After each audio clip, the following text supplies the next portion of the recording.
Good morning. I think we're ready. Welcome to those on Facebook and YouTube and our Zoom meeting.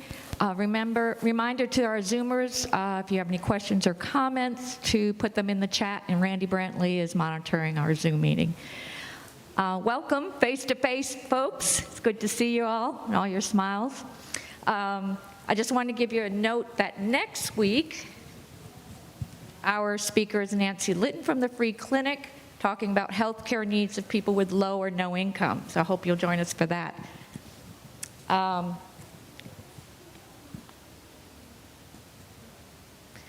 Reminder that this Koinonia process is for us to learn more about our community and the needs of our community.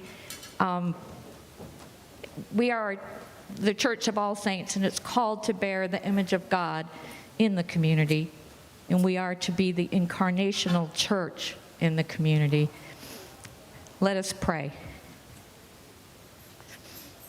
God of all creation, fill us with a passion for justice and dignity for each neighbor in our community. Guide and support us through Koinonia to follow your example and your command, to do justice, to love mercy, and to walk humbly with you.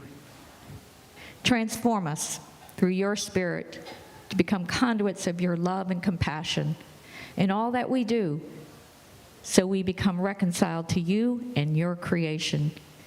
In the name of the triune God, amen. Today's Koinonia speaker is Taylor Brock. She is the volunteer coordinator with Cabarrus County Meals on Wheels. She holds a bachelor's degree from Elon University in Public Health Studies with a concentration in biological aspects. She was born in New Orleans but grew up in Concord. Taylor will be speaking about the challenges and needs of vulnerable older adults in Cabarrus County. Please join me in welcoming Taylor Brock.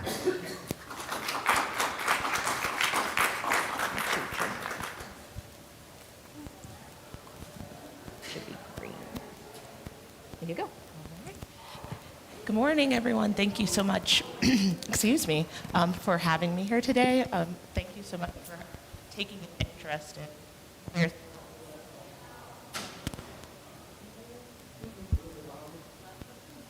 Is this on? Yeah, okay, loud. There we go. Is that better? Okay, sorry about that. But thank you for taking a vested interest in us and taking out the time to let me be here and to speak with you this morning. Cabarrus Meals on Wheels, we are located, actually, we are neighbors. We are right across the street off of Penny Lane. We have been open since 1972. We service elderly people and those living with disabilities. We give them a meal, a lunchtime meal, Monday through Friday. If you want to go ahead and go to the next slide. So I thought it was good to start out with just a couple statistics about food insecurity with seniors specifically. So 1 in 5 seniors will experience food insecurity. So food insecurity is essentially when there is a barrier to food, and that's our basic needs. Like, those are the things that we need the most, the things that we need to live. And there is a disruption in receiving food. And some of those things that cause that barrier are either the cost of food, lack of transportation. As people age, they don't necessarily have access to transportation or regular transportation. This causes isolation, and there's often some type of stigma with food insecurity, and so people, they suffer, and they usually do that in silence. And so we hope to help people so that they don't suffer in silence, that they have someone, and that they are having their needs met. So if you want to go to the next slide.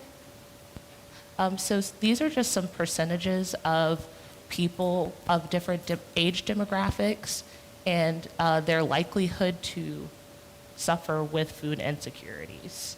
And as you can see, it's relatively high, that 10% of people in this area who are between between the ages of 60 and 64 are experiencing some type of disruption in receiving food. And so, yes, if you'd like to move to the next slide. So our mission is to provide a hot meal. It's a lunchtime meal, Monday through Friday, to individuals. We are located across the street, and we have a team of 10 people. We cook our meals on site. We actually just moved into the building in October of 2020. Yes, 2020, sorry. It's the years start to run together and everything is so jumbled. But we moved in October of 2020, and we bought the building. We upfitted it to have a kitchen because it was an office space. And our kitchen, we have a kitchen staff of 5 people and office staff of 5. But our mission is to help so that they're having a daily meal and to have a contact. And that, I think, in my opinion, that is the most important part of our program, is having that daily contact, because in most cases, we are the only faces that they see day to day and during the week. But our mission is to make sure that they're getting a meal at home, and that allows for them to stay in their homes for longer. People who would normally be moved into assisted living, it allows them to age in place, and there are studies that show that aging in place is the best option. It helps people to have a good sense of self, and most people, they want to spend their lives in their homes. So they worked hard to get their homes. They want to spend the majority of their life in their home, and we try to help with that. Yes. And that last fact on the slide, it says that 90% of seniors, they go when they're aging, their intention is that they will stay in their home. So we're glad that we can help with that. If you want to go to the next slide. So eligibility to receive our meals, you have to be over the age of 60 years or older, homebound, and unable to get to local meal congregants in the area or a senior center where you would be able to have a meal in person. And then they must complete an assessment with our case manager. Our case manager, Erica, she has been fantastic. Normally the home it's normally a home assessment, but because of restrictions with COVID, we were no longer going into homes. So she started doing over the phone assessments, and you can be referred. You can do a self-referral if we have lots of clients who realize that they have a gap in food, and so they refer themselves, or hospitals in the area. If there's a senior who has recently been in the hospital, their social worker will let them know that we are an option for them.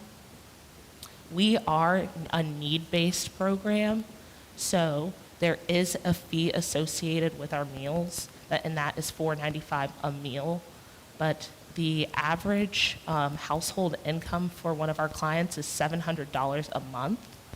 So that does not leave a lot of space for them to do anything but pay for their home. And so I would say 85% of the people on our program receive their meal at no cost to them. We are state regulated, so we do receive some funds from the state, but the majority is our awesome executive director. She does a lot of grant writing. I help her a little bit with that, and donors. They really are our bread and butter. So I just want to talk to you a little bit about the challenges that we have been experiencing. So I started in October of 2019, and then in March 13th hit. We did not know if we were going to be showing back up to work on that Monday, and our executive director is on the board of aging and for North Carolina, and so they were working tirelessly over the weekend trying to decide if it was okay for us to continue to delivering, because we are delivering to our most vulnerable populations, and we don't want to hurt them at all. And so we decided that we were going to continue to deliver, but we were going to do contactless delivery. So we were placing the meals into plastic bags and hanging them on the door, knocking, and then getting away from the door at least 6 feet. We asked that our volunteers wear masks, and that we supplied masks to all of our clients so that they could wear masks, so we could have a safe distance between each other and keeping everyone safe. The biggest, we're glad that everyone was still able to receive their meals, but that takes away the social interaction part of our service, which I think is vital, is that people are isolated. And so we did see that was a huge challenge, is that we were seeing some of our seniors were just like sadder, and we spent a lot of time, our office staff, calling and checking in on everyone, especially people we know who were having a much harder time of it. Another challenge, of course, it was very surprising, because at the very beginning we were like, we're going to come back on Monday and that we are not going to have a single volunteer, because we're supposed to stay in place. We're not supposed to be out at all. And then the state regulated that we were essential, and so they were allowing for our volunteers to drive and to deliver during that time. But we also just thought that it was a scary time, and so that we were afraid that people weren't going to want to do that. But we were so overwhelmed with how many volunteers that we had. I actually had too many people, and which is never a problem that I've had ever. But it was interesting, but that happened for about the first 6 weeks, where I was like, wow, I have too many people. And then as we realized that this was not going to be a 6 weeks and over, we saw a huge decline in volunteership. And our population of drivers is also retired people, so we asked them to take a step back to just make sure that they were keeping themselves safe. So we had to see a huge reach out, and for people and working age people to help us to deliver. And so when they were home for those 6 weeks, they were very helpful. But our demographic has changed a lot for what our volunteers look like, and that has been interesting. Specifically, with schools being closed, we had a lot of high school students helping us, which was really awesome to see. They would have regular routes. My routes were almost completely covered by high school students on Fridays for about 14 months. And that was really, really, really awesome to see. I think our clients really like to see young people they always love to see kids, and to have the young people come around, even if it's just waving and talking from the sidewalk to the door, yelling down the way. Yes. Well, let's see.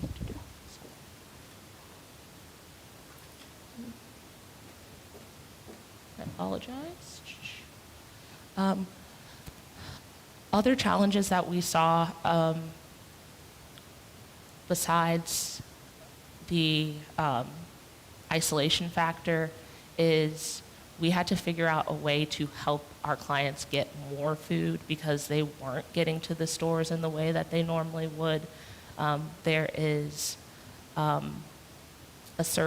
bus routes were going slower, people weren't comfortable being on public transportation. So we were lucky enough to get a very large sum from the state and we purchased emergency food boxes with that money. and we were able to provide shelf-stable meals to our clients so that they were able to have them with them and they could use them when they needed. And then we were also producing a lot more frozen meals. So on top of that hot meal, we were giving as many frozen meals as were needed and requested by our clients. Yeah. So if you want to go to the next slide. With talking about challenges, I also want to talk about the successes that we had. We never stopped delivering, and we're one of 5 programs in the state of North Carolina that has not missed a day of delivering, and we are very, very, very, very proud of that. It's so important. Yes, and I think that's our biggest success. That I was shocked. I was absolutely shocked. I really thought there were some days I was like, it's hard. And I'm very glad that we had our strong leader, Kimberly Strong, who was like, we're going to keep doing this. We're going to figure it out. We will make it work. Some additional programs that we run besides our daily meals are client birthday boxes. So we provide a birthday box and a cake for our clients on their birthdays. It's a way to make them feel special and let them know that we're thinking of them and and those are donated. We have seen lots of schools put them together for us, little programs, Girl Scout troops put them together. We have a list online with some items that we've deemed appropriate for our clients to have. And then we also have a pet food program, which is completely donated as well. Our clients, they love their pets, they're their babies, they're their family. And so it's important that we help them feed their pets. Because when we first started the program, we saw that our clients were sharing their meals with their pets. And we're like, this is not okay. You have to eat your own meal. You don't have enough. So we started that. It's dog and cat food, and we provide that once a month. And then one of my favorites is Santa on Wheels. We send a wish list out to our clients, and they fill out their Christmas wish list. And then around November, they become available, and the community, they're gone within 2 days. All 300 of our client lists gone. And they fulfill their Christmas wish list, and it's so great to see that. Some people, it's their only presents that they receive, so we're glad to be able to provide that for them. And then if you want to go to the next slide. So, as I was saying, our biggest need always is for volunteer drivers. We need people to come in. It takes an hour. They're close in the community. We do have some that go out further because we do service all of Cabarrus County. That is Concord, Kannapolis, Midland, Mount Pleasant, and Harrisburg. But a lot of our routes are right here, very close in the area. And it takes no time. And the impact that you make it's life-changing. It's necessary. It's life-saving. Yes. Yeah, that's about all I have. This is one other thing. Just as there's been a huge jump as people were in home, everyone uses Amazon. This is a way that you can help us without being physically in the building. So when if you choose Cabarrus Meals on Wheels to be your Amazon Smile, when you purchase things from Amazon, there's no extra charge, but Amazon donates a percentage of that to us. So that's a way to be helpful without actually just doing the things that you normally do, taking care of yourself and doing the things that you normally would do. That is about all I have. Questions? Please, I'd love if you guys ask questions. Okay, here we go. You say that you may be the only people, or the volunteers may be the only people that have contact with these seniors. What's your procedure if they perceive some difference in their behavior, or perhaps some medical issues? Yes, thank you for asking that. So if there is an emergency, or if you perceive that there is something wrong with the clients, we ask that you call our office. There we have a database that has everyone's emergency contacts in the system, and we reach out to their emergency contact. We make a judgment call based on, like, if it's an immediate need, we ask that you call 911 if you think that there's an immediate threat. But if you just feel like there's something off, or if their behavior is not normal, we call their emergency contact and we ask them to get in contact with their family member. And that's our procedure for making sure that we're checking in on people. Wow. Great question. Yes. Here you go, Jim. How many meals a day do you prepare? And then also, do you have volunteers that actually help package the meals in addition to driving? So because we are state regulated, there are no volunteers allowed in our kitchen. But we package the meals ourselves. And I'm sorry, I missed. Okay, so it fluctuates. Peak pandemic, we were doing almost 550 meals a day. Right now, we're probably doing closer to about 400. I think on Friday, we did 438. And so did you mention anything about don't some of the seniors get additional meals for the weekend? Yes. So so throughout the week, we send out frozen meals. It varies because the coolers have a certain capacity of meals that they can fit. But on one day during the week, you'll receive 2 extra frozens, one for Saturday, one for Sunday for a meal. We do have our service range of just Concord, Kannapolis, Midland, Mount Pleasant, Harrisburg. But we also do have a program that if you are out of service range, or if you are possibly on a waiting list to receive our daily meals, you can come to our office and receive 14 meals that you can take home with you, that you can have, and that is free of charge. Thank you. And so how does one sign up for Amazon Smile? So it's a feature in the account. So if you go to your account and go to Smile, it'll allow you to choose a nonprofit or your organization of choice. At no cost to the person. At no extra cost to the person. And for the longest time, I didn't have it. I was like, I buy Amazon packages every day. It's a problem. But yeah, but We it's all the have way to that help. How much is that generating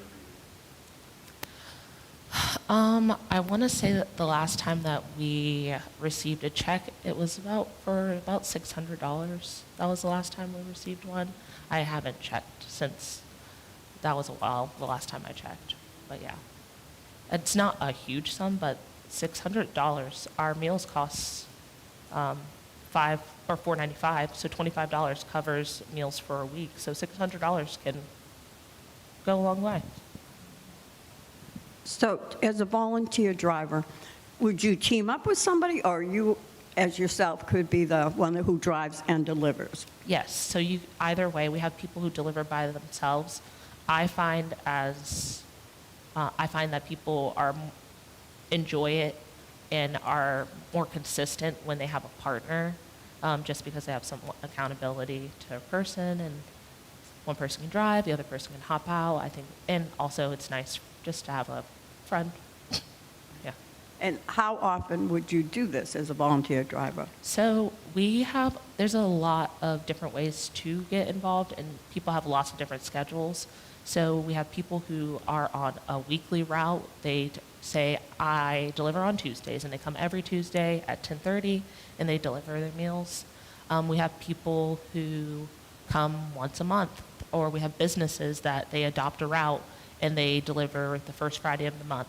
It kind of is up to what your schedule allows. And then we also have an email that goes out every Friday, and it contains the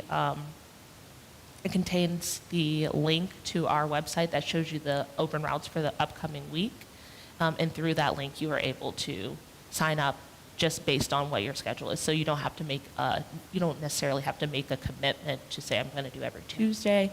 It just, if you see there's a need and you have time, you can fill the need.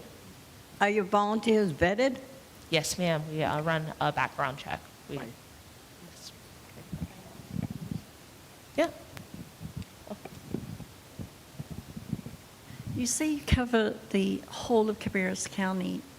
Do you have other prep areas, other offices I mean, do your 5 or 6 people over here put together all of the meals? Yes, ma'am. Oh, my.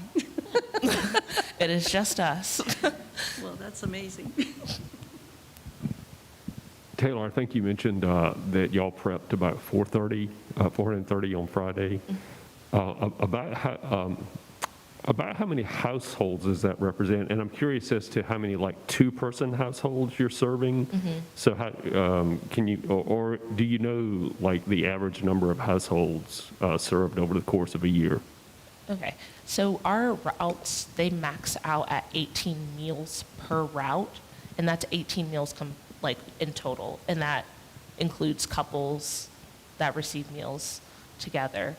I would say on average, there are probably maybe 4 couples or two people in a household that would receive meals together. I don't know if that answers your question very well. Out of the 18. Out of the 18. Yep. So there will be, say, 3 couples on a route, so that would take up 6 meals out of the 18 meals. I don't know if that's confusing. You mentioned a waiting list. About what's your average waiting? It is very, very dependent. The reason why we moved into this new building is with the hope that we can open up more routes to serve areas so that we don't have waiting lists. I think one of our waiting lists right now, unfortunately, has probably 9 to 10 people on it. And there's no way to tell them a time range of when they will be able to receive meals daily. And is your waiting list by area? Is that why? Yes. So, say for our Route 1, it services a specific area, a Poplar Tent area. And so if someone calls to receive meals and that route is full, then they are placed on the waiting list. And then we call people as spots become available. So when someone applies for meals, is that a reapplication every year, or are they on it for their entirety till they tell you they don't need meals anymore? Yes. So once you apply, you do your assessment with Erica over the phone right now, but soon she'll be going back into homes, which is we like when they're able to go in the home. It gives us a better idea of their needs, and so that we can help if we see that there's a much greater need. But specifically, then there is a reassessment every 6 months. So she goes back into the home every 6 months to just check and make sure that things are going well. What is your constraint leading to the wait list? Is it drivers? Is it capacity in your area? Is it funding? The funding is there. We need volunteers. If we had more volunteers, we will be able to open more routes. Yeah, when I was practicing family medicine, I had a family really needed this, but they were way the heck out in rural, either Rowan County or Cabarrus County, and they couldn't qualify. Are there, you mentioned Poplar Tent, are there other specific areas in Cabarrus County that are unserved due to lack of volunteers? Yes, specifically our Mount Pleasant routes. Yeah, that's where they live. Yes, we see that is our hardest area to fill for routes. It's very rural there. There's not a ton of people who live there, And they're probably the most most Underserved. deserving. This Yes. couple was really deserving, and I couldn't move heaven or earth to get them Yeah. food. Yeah.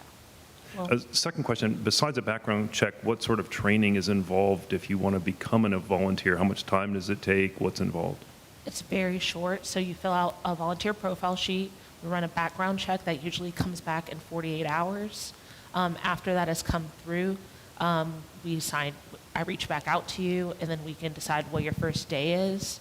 And we just ask that you arrive 15 minutes early on your first day, just so we can go over short training. We actually have, we started using the app maybe 18 months ago. We have an app that uses your GPS to get you from client to client. So it's very easy.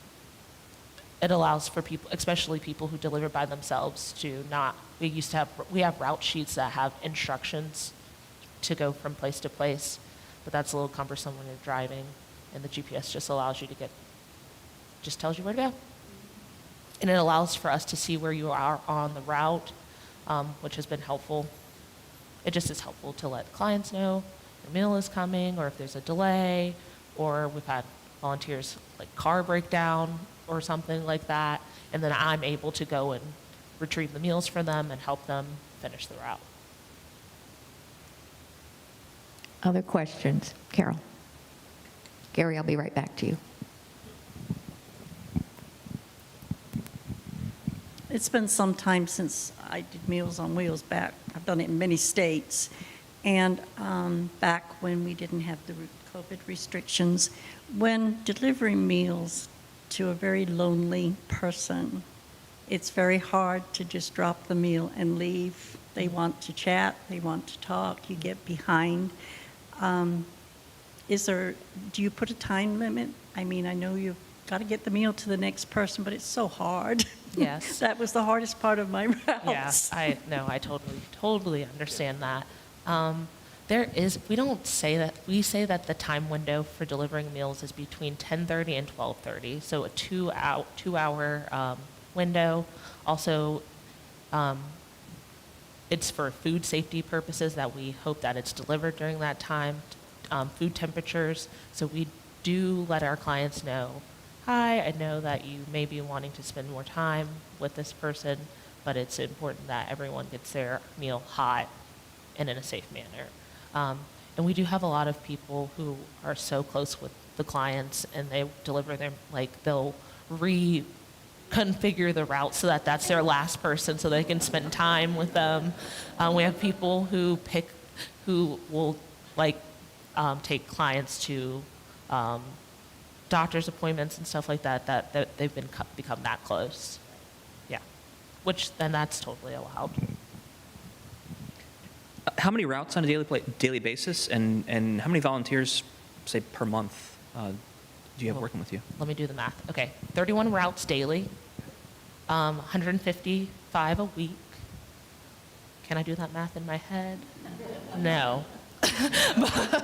But so we need about 155 volunteers per week. Yeah. So it's a lot. Any other questions or comments? Anyone on Zoom? Randy, you good? Okay. All right. Well, we thank you for the information of Cabarrus Meals on Wheels, and thank you, Taylor. Yes, of Appreciate course. your time.